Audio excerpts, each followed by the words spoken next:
The first Colonial Defense Force ship appeared in Earth's orbit, like a silver star against the black of space.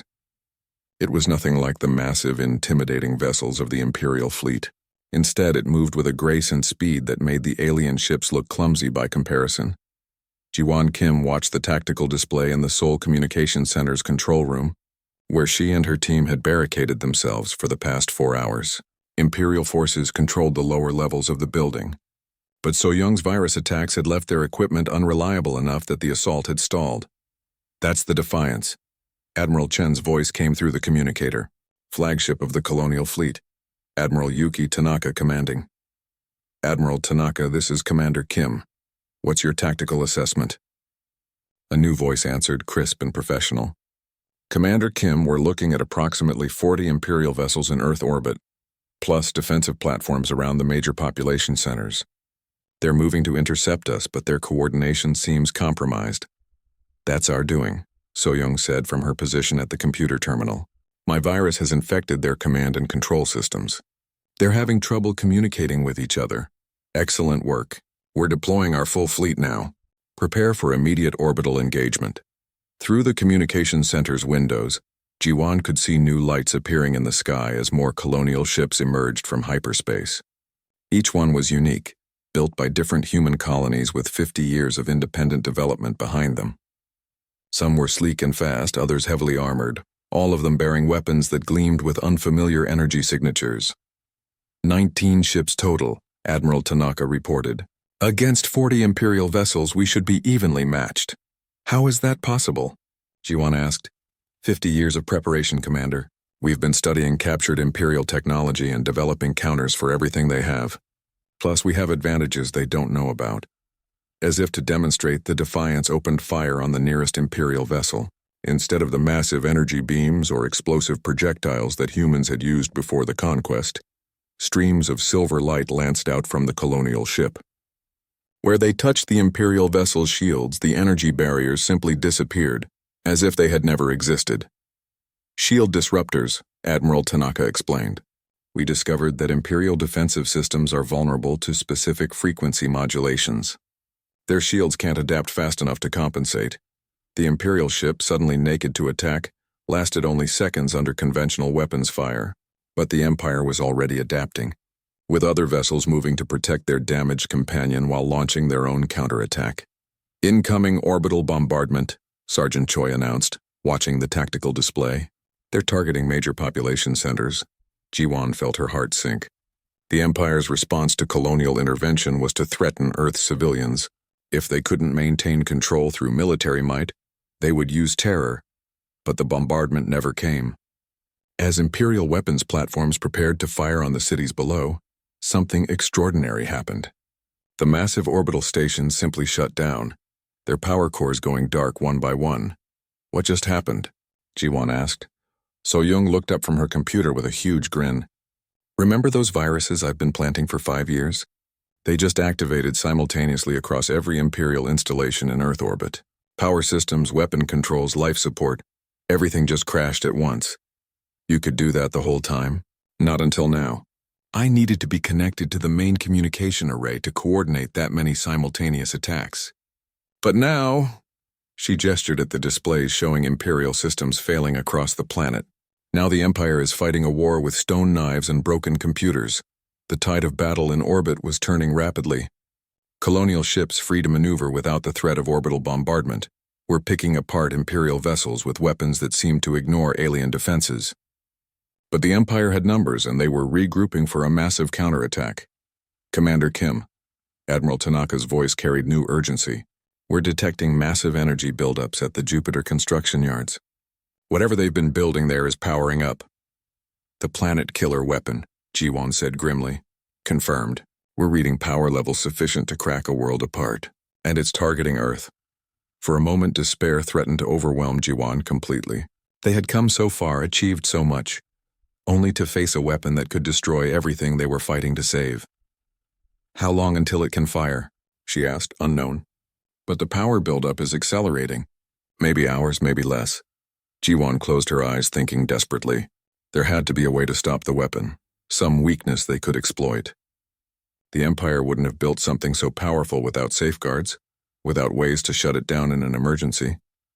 Admiral Chen, she said into the communicator, do any of your ships have the range to reach Jupiter?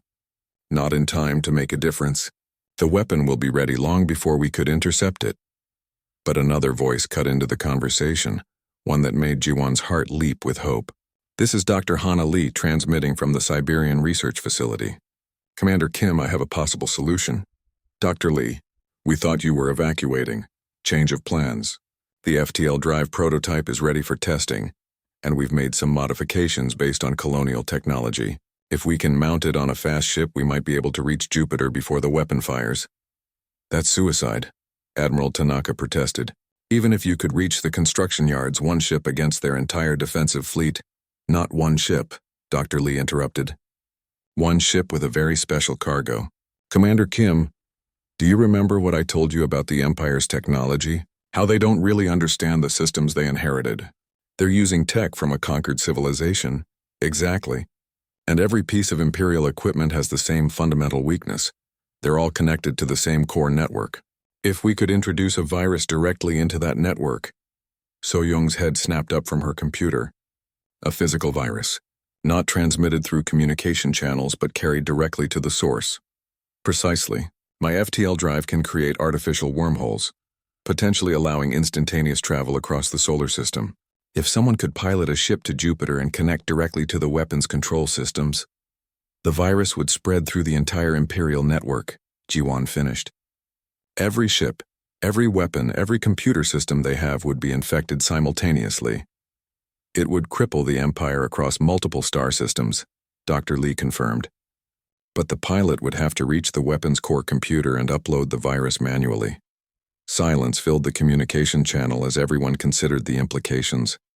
It was a plan that could save not just Earth, but every world under Imperial rule. But it would also be a one-way mission for whoever attempted it. I'll go, Minho Park said quietly. Jiwon turned to stare at her old friend. Minho, no. I'm the best pilot you have, and someone needs to stay here to coordinate the resistance. It has to be me.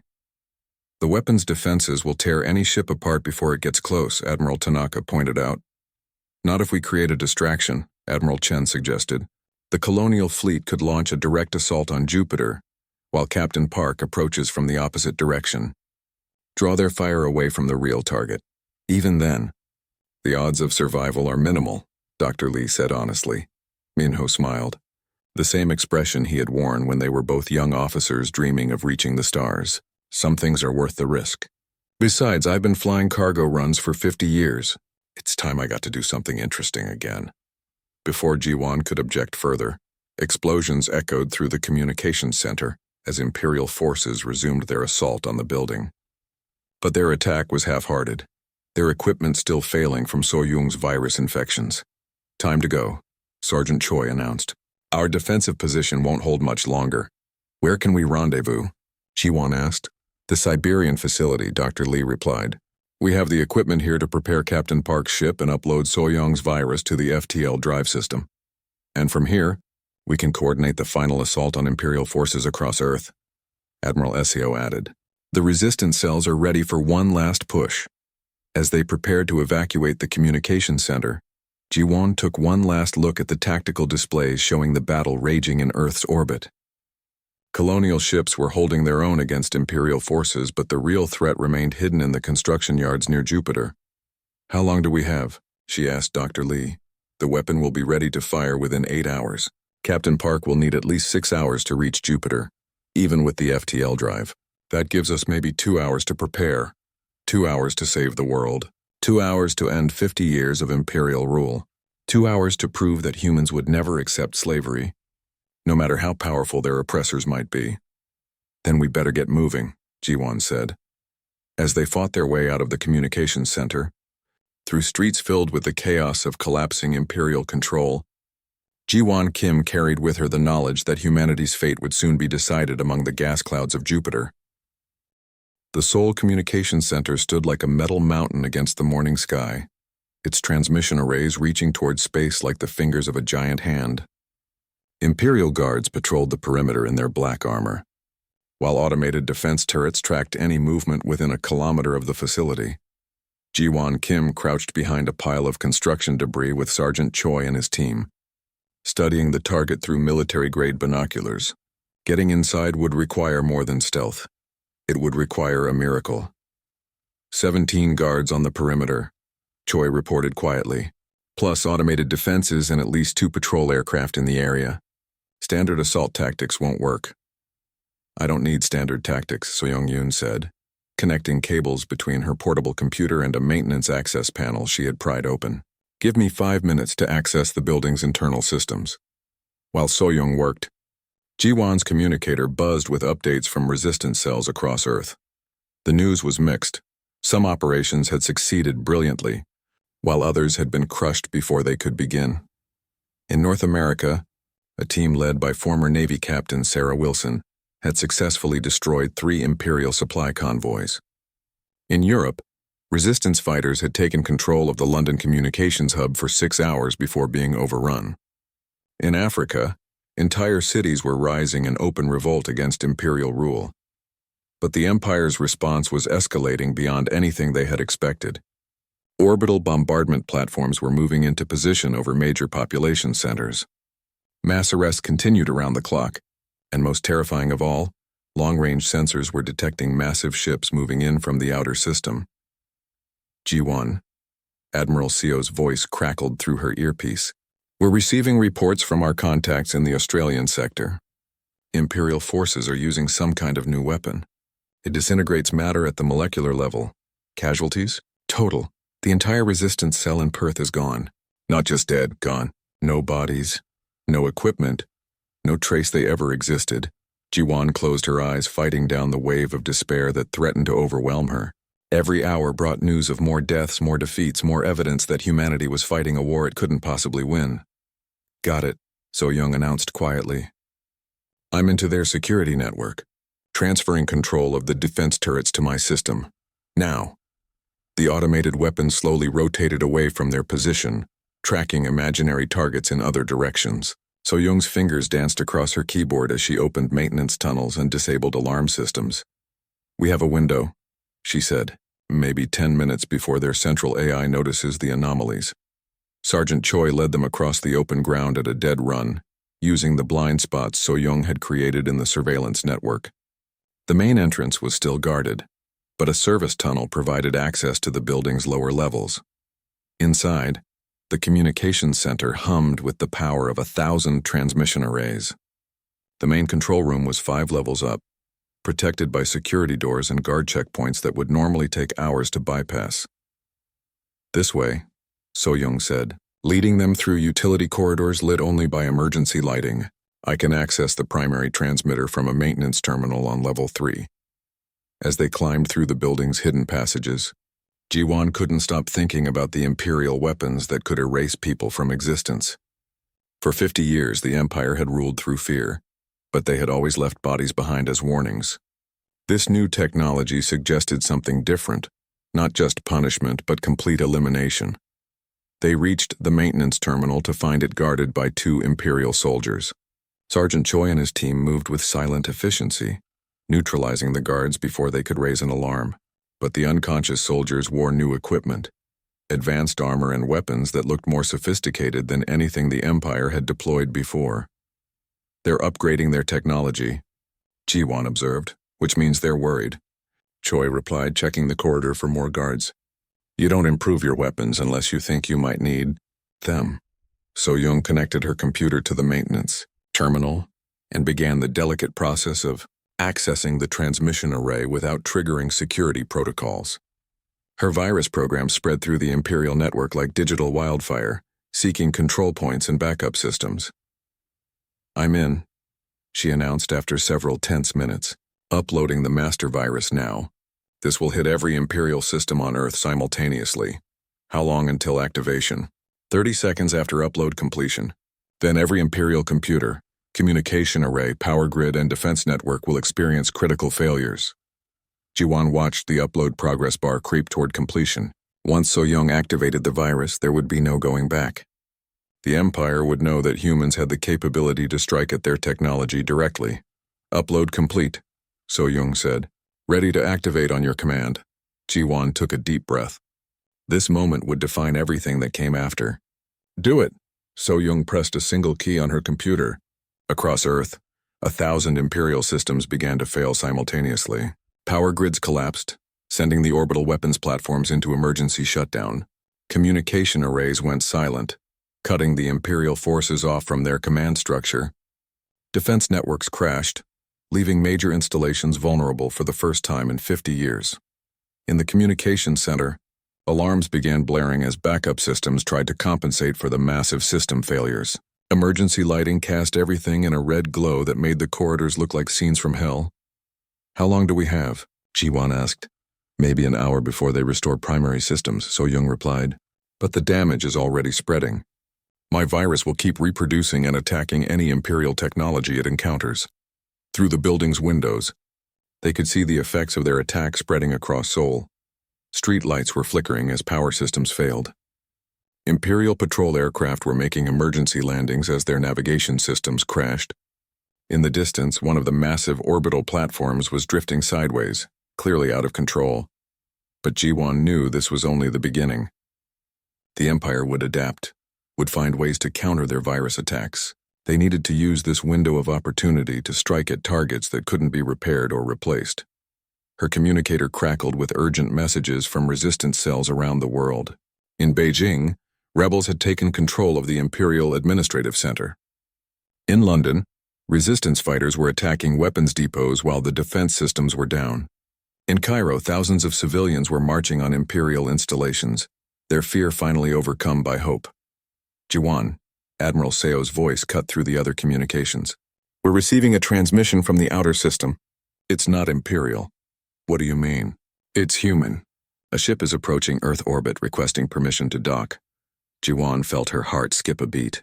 One of the lost colonies? The transmission is heavily encrypted, but the signature matches pre-conquest human technology. They're using identification codes that are 50 years old. After 5 decades of isolation, contact with other humans seemed impossible. But if Dr. Lee was right, if some of the colony ships had escaped the initial conquest, can you establish communication? Already working on it. But Ji-won, there's something else. Long-range sensors are detecting at least 20 ships moving in from deep space. They're not using Imperial hyperlanes. 20 ships, if they were human, if they carried weapons and supplies from colonies that had 50 years to prepare for war. Get me a direct line to whoever's commanding that fleet, Ji-won ordered. While Admiral Seo worked to establish contact, So-young continued her assault on Imperial systems. Her virus had evolved beyond her original programming, learning and adapting as it spread through alien computer networks. The Imperial response is getting more organized, she reported. They're isolating infected systems and rebuilding their networks from scratch. But it's buying us time they desperately needed. Through the communication center's windows, Ji-won could see Imperial reinforcements arriving from outlying bases. Armored vehicles surrounded the building while aerial units moved to block potential escape routes. We're trapped, Sergeant Choi observed. Not trapped, Ji-won corrected. Exactly where we need to be. Her communicator chimed with an incoming transmission marked with encryption codes she hadn't seen in 50 years. Admiral Seo had managed to establish contact with the approaching fleet. Earth Resistance, this is Admiral Marcus Chen of the Tau Ceti Colonial Defense Force. We've been monitoring your transmissions. It's good to know the homeworld is still fighting. Ji-won grabbed the communicator with shaking hands. Admiral Chen, this is Commander Ji-won Kim coordinating Earth Resistance operations. We need immediate assistance. Already on our way, Commander. 20 ships, full combat load with weapons the Empire has never seen. We've been preparing for this day for 50 years. How long until you reach Earth orbit? 6 hours. Can you hold out that long? 6 hours. With Imperial forces closing in on their position and system failures cascading across the planet, 6 hours seemed like an eternity. We'll hold, Ji-won promised. The first blow came at dawn on a Tuesday morning. Sergeant Do-yoon Choi and his team hit the Australian supply depot exactly as planned, using explosives made from common industrial chemicals to breach the outer perimeter. The automated defenses never had a chance to respond. So-young-yoon's viruses had already infected their targeting systems. Ji-won watched the reports come in from her office, maintaining her calm expression, while reading the coded updates hidden in routine administrative messages. 20 tons of rare metals stolen. Imperial response time, 12 minutes, far slower than normal. 0 casualties among the raid team. But she also saw the other reports, the ones that made her stomach clench with worry. The Empire's reaction was swift and brutal. Within hours of the depot attack, Imperial police began sweeping through human residential districts across 3 continents. Anyone with a past military record, anyone who had worked in advanced technology before the conquest, anyone who had ever been flagged for suspicious behavior, was being arrested. By evening, the detention centers were overflowing. Minho Park entered her office without knocking, his face grim. They took Dr. Martinez from the Barcelona sector, and Engineer Petrov from Moscow. They're arresting people faster than we can warn them. How many cells have been compromised? 7 so far, but the numbers are climbing. The Empire is using some kind of new scanning technology. They're detecting weapons and communication devices we thought were hidden. Jiwan felt the familiar weight of command decisions pressing down on her. Every choice could save lives or doom them. Every delay gave the Empire more time to crush the resistance before it could truly begin. "Tell Admiral Seo to activate all remaining cells," she said. "Full operations, no more waiting. Jiwan, if we move too fast, if we move too slow, there won't be anyone left to save." She stood up and walked to her window. In the streets below, Imperial police were setting up checkpoints and scanning every human who passed through. They're not just responding to our attack. They're implementing a plan they already had ready. The truth hit her like a physical blow. The Empire hadn't been caught off guard by the resistance. They had been expecting it, preparing for it. The brutal efficiency of their crackdown suggested months of planning. "They knew," she whispered. "What?" "They knew we would eventually fight back. This isn't a reaction to our attack. It's the beginning of something bigger." Her computer terminal chimed with an urgent message marked with Dr. Hana Lee's code. Jiwan decoded it quickly, and what she read made her blood run cold. "Minho, we need to get to the research facility. Now." 20 minutes later, they were running through the underground tunnels, following emergency evacuation routes that had been planned but never used. Behind them, the sounds of Imperial forces searching the district grew louder. Someone had betrayed the location of Dr. Lee's laboratory. They reached the hidden facility to find chaos. Scientists were destroying equipment and erasing data files while Admiral Seo's security team prepared defensive positions. In the center of it all, Dr. Lee calmly supervised the removal of her most important research. "How long do we have?" Jiwan asked. 10 minutes, maybe 15, Admiral Seo replied. "They're cutting through the outer blast doors with plasma torches." Dr. Lee approached them, carrying a metal case that hummed with internal power systems. "The prototype FTL drive," she explained. "It's not fully tested, but it should work." "Should work?" "We ran a successful short-range test yesterday using power from a captured Imperial scout ship. The results were encouraging." Encouraging was not the word Jiwan would have chosen. The air around the case seemed to shimmer slightly, and she could feel a strange tugging sensation even standing near it. "Can we get it to a safe location?" "Already arranged," Admiral Seo said. "There's a backup facility in the Siberian waste zones. The Empire hasn't bothered to map that region thoroughly." An explosion echoed through the tunnels, much closer than before. So Yoon looked up from the computer terminal where she had been working. "That's it for my viruses in this sector. But I managed to upload the master program to the main Imperial communication network. When I activate it, every Imperial system on Earth will be affected. How long until you can activate it?" "I need to reach a high-powered transmission array. The one at the Seoul Communications Center should work, but it's heavily guarded." Sergeant Choi shouldered his rifle and checked his ammunition. "My team can get you there." Another explosion, even closer. Dr. Lee sealed her metal case and handed it to one of Admiral Seo's soldiers. "Get this to Siberia. Everything else can be rebuilt, but we can't afford to lose this." "What about the rest of your people?" Jiwan asked. "They know the evacuation procedures. Multiple exit routes, scattered safe houses, new identities already prepared." Dr. Lee's calm was remarkable given that 50 years of secret research was about to be destroyed. "The Empire can burn our equipment, but they can't burn what we've learned." A final massive explosion shook dust from the ceiling. Imperial soldiers would be in the outer chambers within minutes. "Time to go," Admiral Seo announced. As they fled through the deepest tunnels, Jiwan couldn't shake the feeling that they were playing into the Empire's hands. The arrests, the raids, the forced evacuation of their most important facility. It all felt too coordinated, too efficient. They emerged from a hidden exit 3 kilometers away, in the basement of an abandoned shopping center. Above them, the sounds of Imperial aircraft filled the night sky. Searchlights swept the district where Dr. Lee's laboratory had been hidden for 30 years. Where do we go now? Minho asked. Admiral Seo consulted a handheld device. I have safe houses across the city, but they won't stay safe for long. The Empire is using technology we haven't seen before. They're tracking us somehow. Ji-Wan thought about the efficiency of the Imperial response, the precision of their arrests, the way they seemed to know exactly where to look. Not tracking us, she said slowly. Tracking our thoughts. What do you mean? The Empire has been studying humans for 50 years. They know how we think, how we plan, how we organize resistance movements. They've been waiting for us to do exactly what we're doing. So-Young looked up from her tablet where she was monitoring Imperial communications. There's something else. I'm detecting massive power buildups at the Jupiter construction yards. Whatever they've been building there, it's almost ready. How massive? Enough to power a small moon, or, she paused, her face pale, or enough to crack a planet apart. The words hung in the air like a death sentence. If the Empire had built planet-killing weapons, then the uprising wasn't just about human freedom anymore.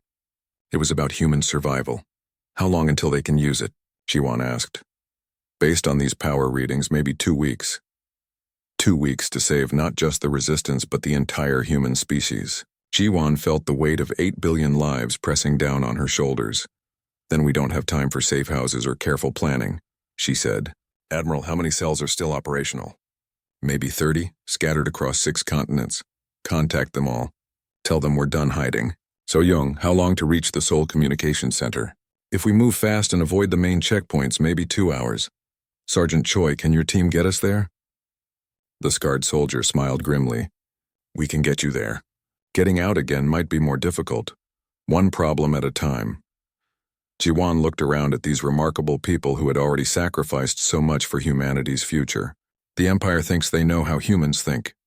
Let's show them they're wrong. As they prepared to leave the abandoned shopping center, Ji-Wan caught Admiral Seo's arm. There's something I need to know. The signals Dr. Lee detected from other star systems. Could they really be human colonies? Dr. Lee believes so. And if they are, if they've been preparing for 50 years, then we're not alone in this fight. More than that, Admiral Seo said quietly. If human colonies survived out there, they'll have technologies the Empire has never seen. Ships that can travel without using Imperial hyperlanes. Weapons designed specifically to fight aliens. For the first time since the uprising began, Ji-Wan felt something other than desperation driving her forward. If they could survive the next 2 weeks, if they could get word to the colonies, if they could prove that Earth was still fighting, the Empire had spent 50 years teaching humans to be afraid. Now it was time to remind them who they were afraid of. Moving through the dark streets of Seoul, dodging Imperial patrols and surveillance drones, Ji-Wan Kim led her team toward what might be humanity's last chance. Behind them, the district where human science had hidden for 3 decades burned in the night sky. Ahead of them, the Seoul Communications Center waited like a fortress, its transmission arrays reaching towards stars where other humans might be listening for word from home. The real war was about to begin. 3 days after the message went out, Ji-Wan Kim received her first response. It came disguised as a maintenance request from the Sydney sector, but the signature code told her everything she needed to know. Dr. Hana Lee was ready to meet.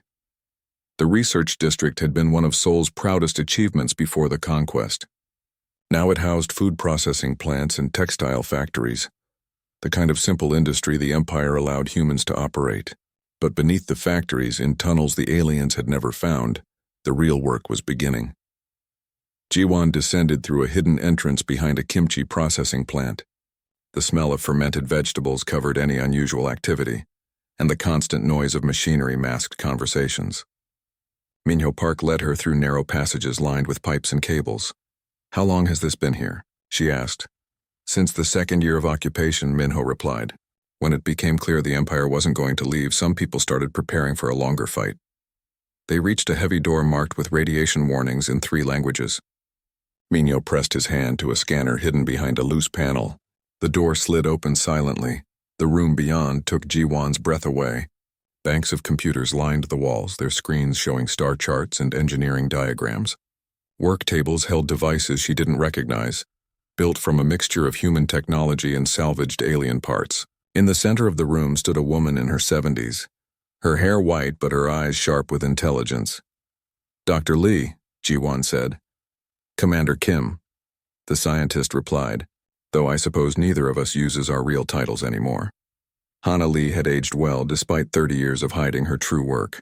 Her hands moved with practiced precision as she gestured toward the equipment around them. "Welcome to what remains of the Human Space Development Program," she said. "Population, 12 scientists and about 40 assistants, all officially dead according to Imperial records. How did you survive the purges?" "Luck, mostly. And the fact that the Empire never understood how human research teams actually worked. They killed the department heads and project leaders, but they missed most of the graduate students and junior researchers. We've been rebuilding everything from scratch." Dr. Lee led them to a large display screen showing a complex three-dimensional model. It looked like a ship's engine, but unlike anything Ji-won had seen before. "This is our latest project," Dr. Lee said. "A faster-than-light drive that doesn't use Imperial hyperlane technology." Ji-won stared at the screen. "That's impossible. The Empire controls all FTL travel through their network." "They control their network," Dr. Lee corrected. "But there are other ways to fold space. We've been studying captured Imperial technology for decades, learning how it works and how to improve it." Minho stepped closer to the display. "How close are you to building one?" "Closer than you might think. We have most of the components. The main problem is power generation and containment. We need rare materials that the Empire strictly controls." As if summoned by her words, footsteps echoed in the corridor outside. 3 people entered the room, moving with the careful alertness of soldiers. The leader was a compact man with graying hair and scars on his hands from old burns. "Sergeant Do-Yun Choi," he introduced himself. "Former Special Forces, current sanitation engineer." Behind him came a young woman with oil stains on her clothes and a tool belt around her waist. "So Young-Yun," she said. "I maintain the Imperial communication arrays, among other things." The third person was an older woman whose bearing suggested high military rank despite her civilian clothes. "Admiral Kyung-hee Seo," she said simply. "I coordinate resistance cells across the Northern Hemisphere." Ji-won felt a moment of overwhelming relief. These people had been preparing for this day for years, keeping the flame of human resistance alive while she had been filing reports and processing permits. "What do you need from me?" she asked. Admiral Seo activated a holographic map showing the entire Earth. Red dots marked Imperial installations, while blue dots showed resistance cells. There were far more blue dots than Ji-won had expected. "Your message reached 47 active cells," the Admiral said. "But we need coordination. The Empire is used to dealing with isolated terrorist attacks. They're not prepared for simultaneous operations across multiple continents." Sergeant Choi pointed to several red dots on the map. "These are supply depots. The Empire has to bring everything from off-world, including the materials Dr. Lee needs for her project. If we hit them at the same time, we can create confusion while gathering resources. And I can help with the hitting part," So-young added cheerfully. "I've been installing little surprises in Imperial systems for the past 5 years. Viruses that will activate when I send the right signal. Power grids, communication arrays, defense networks, all of them have my presence waiting inside." Dr. Lee pulled up another display, this one showing orbital traffic patterns around Earth. "There's something else you should know. Imperial activity has increased dramatically in the outer system. Ships arriving and departing from the Jupiter construction yards almost daily." "What are they building?" Ji-won asked. "We're not sure, but the energy signature suggests something much larger than a normal fleet. Maybe a new type of weapon." Admiral Seo's expression grew grim, "which means we're running out of time. Whatever they're planning, we need to be ready to stop it." Minho studied the orbital data. "I might be able to get closer intelligence. My cargo runs sometimes take me to the outer system transfer stations. If I can modify my ship's sensors—" "Too dangerous," Ji-won said immediately. "Everything we're doing is dangerous," he replied. "But if the Empire is building a superweapon, we need to know about it." Sergeant Choi stepped forward. "I can handle the first supply depot raid. There's a facility in the Australian sector that's lightly guarded, mostly automated systems. And I can start activating my surprises," So-young said. Nothing major yet, just enough to test their response times and backup procedures. Dr. Lee nodded thoughtfully. If we can get those materials from the supply depot, I can have a prototype FTL drive ready for testing within 2 weeks. Ji-won looked around the room at these remarkable people who had refused to give up hope. For 50 years they had lived double lives, pretending to be obedient citizens while secretly preparing for this moment. What about the Imperial response? She asked. When we start hitting their facilities, they'll crack down hard. Let them, Admiral Seo said firmly. Every heavy-handed response will turn more humans against them. Fear only works when people believe they have something to lose. Once they realize the Empire plans to destroy us anyway, they'll fight. You think they're planning to destroy us? Dr. Lee called up another set of data. Look at the pattern of Imperial requests over the past year. Reduced food quotas, increased work schedules, elimination of educational programs. They're treating Earth like a resource to be consumed, not a population to be managed. Plus the construction activity at Jupiter, Minho added. You don't build mystery fleets unless you're planning to use them. Ji-won felt the weight of responsibility settling on her shoulders. These people were looking to her for leadership, trusting her to coordinate a rebellion that could save humanity or get them all killed. All right, she said finally. Sergeant Choi, plan your raid for next week. So-young, start with small disruptions and work your way up. Minho, see what you can learn about the Jupiter project, but don't take unnecessary risks. Dr. Lee, focus on the FTL drive. Admiral Seo, keep expanding our network. And you? The Admiral asked. Ji-won smiled, feeling more alive than she had in years. I'm going to use my access to Imperial communications to spread a little chaos. If they want obedience, they're about to be very disappointed. As the meeting broke up, Dr. Lee approached her privately. Commander, there's something else you should know. We've detected signals from other star systems. Encrypted transmissions that suggest we're not the only ones fighting back. Other species? Other humans, Dr. Lee said quietly. It seems some of our colony ships escaped the initial conquest. They're out there somewhere and they're trying to contact Earth. Ji-won felt her heart race. If human colonies had survived, if they had been building and preparing for 50 years, can we reach them? Not yet. But if we can get the FTL drive working, if we can break free of the Imperial blockade. Dr. Lee's eyes gleamed with possibility. We might not be alone in this fight after all. Walking back through the tunnels toward the surface, Ji-won realized that everything had changed. What started as a desire for revenge for her brother's death had become something much larger. Humanity was waking up, and the Empire was about to learn why they had needed orbital weapons to keep humans under control. The tree was remembering its roots, and those roots ran deeper than any alien overlord could imagine. Ji-won Kim stood at her office window, watching the massive alien ships float above Seoul like dark clouds that never brought rain. The Imperial stations had hung there for 50 years now, their weapon arrays pointed down at the city below. Everyone knew what those weapons could do. Everyone had seen the videos from the early days when some cities tried to fight back. The morning sun reflected off the metal hulls, creating sharp shadows across the streets where humans hurried to their assigned jobs. No one looked up anymore.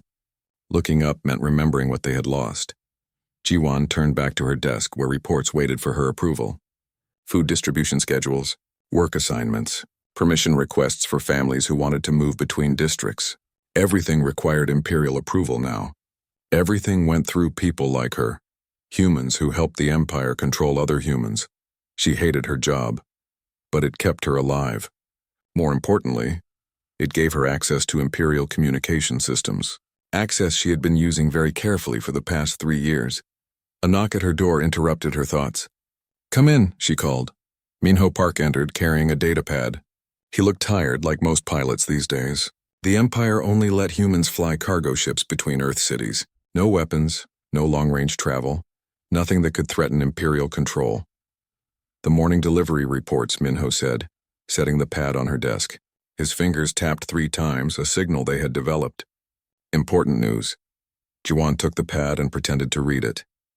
Hidden in the shipping data was a coded message from their contact in Busan. Her blood ran cold as she decoded the words in her head. School raid. Teachers executed. Brother among the dead. Her hands shook as she set down the pad. Minho saw her face and stepped closer. What is it? They killed him, she whispered. They killed Dong-hyun. Her younger brother had been a math teacher at Busan Middle School, a quiet man who loved numbers and children. He had never spoken against the Empire, never joined any resistance group. His only crime was teaching human history alongside imperial doctrine. "The raid this morning," Minho said quietly. "I heard about it on the transport channels. They said the teachers were spreading illegal ideas." Jiwon stood up and walked back to the window. Below, Imperial police walked the streets in their black uniforms. They looked human, but everyone knew they had been changed by alien technology, stronger, faster, loyal only to the Empire. "Illegal ideas," she repeated, "like teaching children that humans once traveled to the stars, that we built cities on the moon and Mars before the Empire came. Jiwon, I know you're angry, but—" "Angry?" She turned to face him. "They executed 20 teachers today, Minho. 20 people whose only crime was helping children learn. And for what? Because the Empire is afraid that humans might remember who we used to be?" Minho glanced at the door, then moved closer. "Keep your voice down. These offices have listening devices." Jiwon sat back down, but her hands were still shaking with rage. For 50 years, the Empire had slowly stripped away everything that made humans human. Their technology, their culture, their freedom to travel beyond their own planet. Billions of people reduced to workers and servants for alien masters. "Do you ever think about the old days?" she asked quietly. "Before they came?" "Every day," Minho replied. "I remember flying military fighters, racing between the planets. I remember when humans were building colony ships to reach other star systems, all destroyed in the first year of occupation." "Not all of it," Minho said carefully. "Some things were hidden." Jiwon looked at him sharply. They had never spoken openly about resistance before, but the death of her brother had changed something inside her. The careful game of survival was no longer enough. "What do you mean?" Minho checked the door again, then pulled his chair closer to her desk. "There are others like us, Jiwon. People who remember. People who saved things when they could." "What kind of things?" "Technology, weapons, knowledge, hidden in places the Empire doesn't know about." He paused. "There's a woman in the research district, Dr. Hana Lee. She used to work on the faster-than-light travel project before the conquest." Jiwon had heard that name before. Dr. Lee had been one of the most brilliant scientists of her generation, working on experimental space drives that could have taken humanity to distant galaxies. The Empire had supposedly killed all the scientists who worked on advanced technology. "She's alive? She's been working as a food inspector for 30 years. But she kept her research hidden. And she's not the only one." Jiwon felt something she hadn't experienced in years. Hope. Dangerous, foolish hope that maybe humans could fight back. How many others? "Enough," Minho said. Soldiers, pilots, engineers, scientists, all of them pretending to be normal citizens while they wait for someone to give the signal. "What signal?" Minho smiled for the first time since entering her office. "The tree remembers its roots." Jiwon stared at him. It was an old human saying from before the conquest. A phrase that meant no matter how much you cut away from something, its foundation remains strong. "You want me to lead them," she said. "You have access to Imperial communication systems. You know how to coordinate between districts without raising suspicion. And after today?" He gestured toward the window where the Imperial ships waited. "After what they did to your brother, I think you're ready to stop playing it safe." Jiwon thought about Donghyun, about his gentle smile and his love for teaching, about the children who would never learn from him again, about all the humans who had died over 50 years of Imperial rule. She thought about the billions of people living under alien control, forbidden from reaching for the stars their ancestors had dreamed of touching. "What do you need me to do?" "Send a message through the Imperial network. Make it look like routine administrative data, but include the phrase, 'Every resistance cell on Earth will know it's time to wake up.'" Jiwon turned to her computer terminal. Her fingers moved across the keyboard, creating what looked like a standard resource allocation report, but buried in the data streams and routing codes was a simple message that would reach every district on the planet. "The tree remembers its roots." She pressed send and watched the data disappear into the Imperial communication network.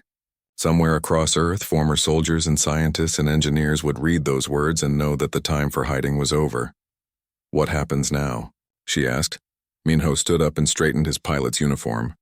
"Now we remind the Empire why they had to point their weapons at us for 50 years. We remind them that humans don't stay conquered forever. As he left her office, Jiwan looked back out the window at the alien ships hanging over her city.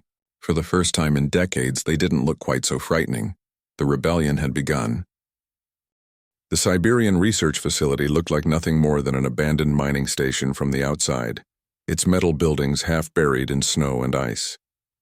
But beneath the frozen surface, Dr. Hana Lee's team had built something extraordinary, a laboratory that would have been the envy of any pre-conquest university.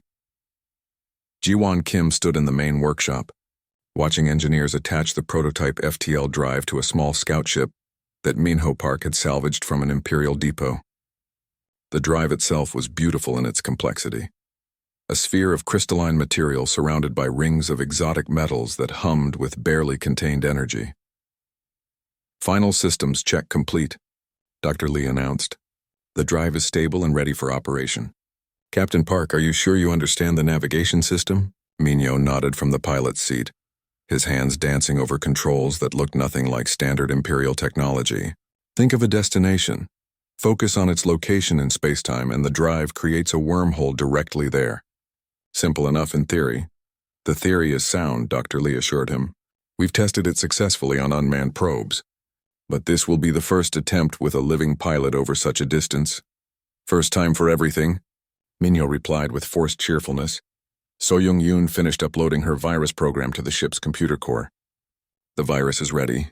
When you reach the Imperial Weapons Control Center, just connect this data core to any access port. The program will automatically spread through their entire network.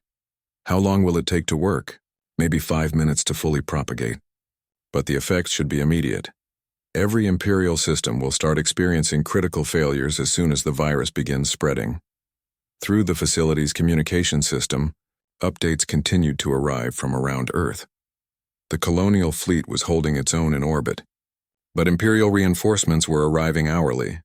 On the ground, resistance fighters had taken control of major cities, but the Empire's response was becoming increasingly desperate.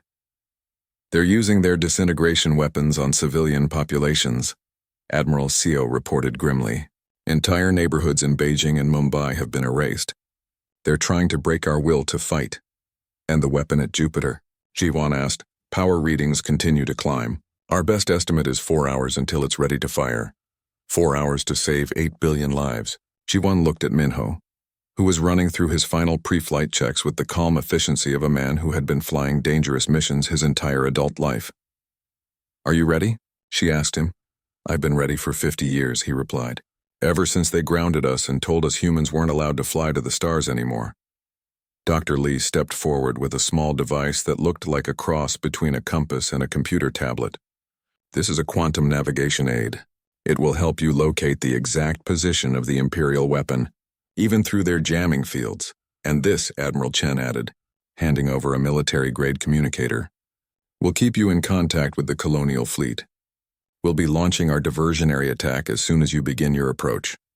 Minho secured both devices in his flight suit, then looked around at the people who had become his family over the past weeks of desperate preparation. "If this doesn't work, it will work," Jiwan said firmly. "It has to work. And if it doesn't, then at least we went down fighting," Admiral Seo added. "The Empire wanted us to live as slaves. We chose to die as humans." Minho nodded and sealed the cockpit hatch. The workshop's ceiling opened like a flower, revealing the frozen sky above. Snow fell into the chamber as the scout ship's engines warmed up with a sound like distant thunder. "Initiating FTL drive." Minho's voice came through the communicator. "Targeting Jupiter orbital space. Drive activation in 3, 2, 1. The air around the scout ship seemed to fold in on itself, creating a sphere of absolute darkness that hurt to look at directly. For a moment, the ship seemed to exist in 2 places at once, in the workshop and somewhere else entirely. Then reality snapped back into focus and the ship was gone. "Jump successful," Dr. Lee announced, checking her instruments. "Captain Park has reached Jupiter space. Jupiter control to Earth base." Minho's voice crackled through the communicator, distorted by the vast distance. "I'm in position. The weapon is incredible. It's not just a ship, it's an entire artificial moon. Energy readings are off the charts." On the laboratory's main display, Jiwan could see long-range sensor data from the Jupiter construction yards. The Imperial weapon was a sphere nearly 100 kilometers in diameter, bristling with transmission arrays and power collectors. It looked less like a weapon and more like a small planet built for destruction. Beginning approach, Minho reported. Imperial patrols are moving to intercept, but they seem confused by my sudden appearance. The FTL jump bypassed all their detection grids. Colonial fleet moving to engage Imperial forces. Admiral Tanaka's voice cut in. We'll keep them busy while you reach the target. Through the communicator, they could hear the sounds of space combat, the hum of energy weapons, the sharp crack of explosions, the urgent voices of pilots calling out targets and maneuvers. The colonial fleet was outnumbered 3-1, but their advanced technology was evening the odds. Approaching the weapons docking bay, Minho reported. Security systems are... Wait, they're not firing at me. What do you mean? Ji-won asked. The weapons defenses aren't activating. It's like they don't consider one small ship a threat. Dr. Lee frowned at her instruments. Or like they want you to get close. Commander Kim, this could be a trap. Trap or not, we don't have a choice, Ji-won replied. Minho, continue your approach. Already inside the docking bay. The place is huge. They could park 1,000 ships in here. But it's almost empty. Just a few maintenance craft and... something else. What kind of something else? Ships, but not Imperial designs. They look human. Ji-won felt ice form in her stomach. Minho, get out of there now. Too late. I'm being pulled in by tractor beams. But they're not trying to stop me. They're helping me duck. The communicator filled with the sounds of docking clamps engaging and atmosphere equalizing. Then footsteps echoing in what sounded like a vast metal chamber. Minho, report, Ji-won ordered. This is impossible. There are humans here. Not prisoners, not slaves. They're wearing Imperial uniforms, but they're definitely human. A new voice came through the communicator, speaking English with an accent Ji-won didn't recognize. Captain Park, welcome aboard the Apocalypse. My name is Commander David Harrison, formerly of the Earth Defense Force, currently serving the Draconian Empire. Serving them? Minho's voice was filled with disgust, not by choice initially. But circumstances change, Captain. As you're about to discover, Dr. Lee was frantically scanning her instruments. The weapon is still powering up. Whatever's happening there, it's not stopping the countdown. Minho, Ji-won called. Upload the virus and get out of there. I'm trying, but they've brought me to what looks like a command center. There are hundreds of humans here, all working on Imperial technology. And the person in charge, Ji-won, you need to hear this. Another voice came through the communicator, older and more familiar than Ji-won wanted to admit. Commander Kim, it's been a long time. Ji-won's heart stopped. She knew that voice, had heard it in her dreams and nightmares for 50 years. General Park Seungji. I prefer Admiral Park now, actually. The Empire was generous enough to recognize my qualifications. General Park had been Earth's supreme military commander during the invasion, the man who had ultimately signed the surrender that ended human resistance. Most people assumed he had been executed afterward. Apparently they were wrong. You're working for them, Ji-won said, unable to keep the betrayal out of her voice. I'm working for humanity's survival, Park replied, which is more than I can say for your foolish rebellion. Do you know what this weapon is really for, Commander? To destroy Earth, to protect it. The Draconian Empire is fracturing, Commander Kim. Rebellions on 100 worlds, alien species uniting against their oppressors, internal conflicts between different Draconian factions. The galaxy is heading toward a war that will make your little uprising look like a children's game. Through the communicator, they could hear the sounds of combat growing closer as the colonial fleet fought its way toward the weapon platform. This weapon isn't designed to destroy planets, Admiral Park continued. It's designed to protect them. When the Great War comes, Earth will be one of the few worlds left standing, protected by enslaving its people. Ji-won replied angrily, better enslaved than extinct. Captain Park, your virus won't work. The weapon's core systems are isolated from the Imperial network. We made sure of that. Then why let him get this close? Dr. Lee asked. Because we want to offer him the same choice I was given 50 years ago. Join us willingly and help protect humanity's future, or be destroyed with the rest of the rebels. Minho's voice came back on the communicator, steady despite the impossible situation. Admiral Park, I have a message for you from the human race. I'm listening. Captain. Go to hell. The sound of weapons fire erupted through the communicator, followed by explosions and shouting voices. Minho was fighting his way toward the weapon's core systems, determined to complete his mission even if it meant his death.